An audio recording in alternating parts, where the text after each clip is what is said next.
You don't have enough money?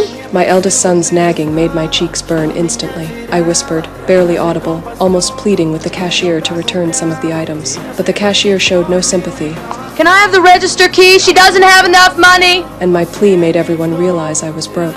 To ease my embarrassment, I claimed I had grabbed the wrong wallet and began returning each item under impatient glances from other customers. When I tried to return my eldest son's snacks, he strongly objected. After finally calming him down, I was met with the cashier's mockery. 40.75. Hey, we're going in the wrong direction.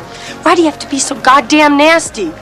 We're both people, you know? 40.75. As the line of customers started losing patience and leaving, I wished I could crawl into a hole. At that critical moment, a kind man behind me not only paid the difference, but also harshly shamed the cashier, which finally eased my humiliation. I thought the nightmare shopping trip was over, but just as I stepped out of the store, before I could thank him, my eldest son yelled at me to hurry up, sending me into hysteria. Oh, come on! Wait over by the car, honey. But I Wait over by the car, honey! Over by the car! Now! Now! No! Perhaps an adult's breakdown can happen in an instant, and what can drive a normal woman to the edge is not only unruly children, but also an irresponsible husband. When I told my husband about our terrible financial situation, and that we couldn't pay the rent, I never expected his even more unreasonable demands. I don't know why you don't need a job. You're worried about money. To my shock, he then told me to ask my mother for money. With no other choice, I dialed my mother. Okay, Mother, I need some money. I need you to loan me some money. I really and truly need it, so will you? Hearing me ask for money for the first time, she was speechless, reluctant to refuse and afraid of hurting me, yet unwilling to use her money to support a worthless son-in-law. At that moment, I shared a shocking truth with her. I was pregnant with our third child under such difficult circumstances. Oh! No!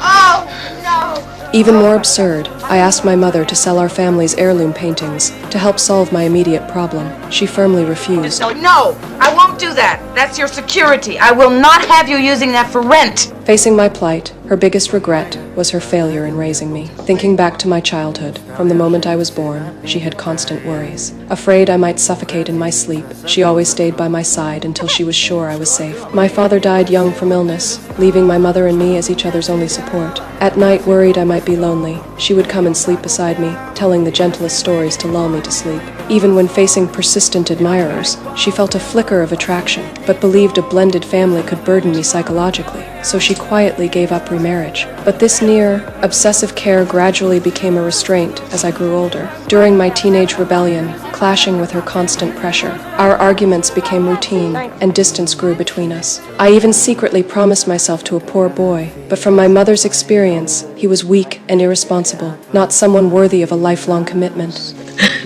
I'm totally convinced. If you marry Flap Horton tomorrow, it will be a mistake of such gigantic proportions it will ruin your life and make wretched your destiny.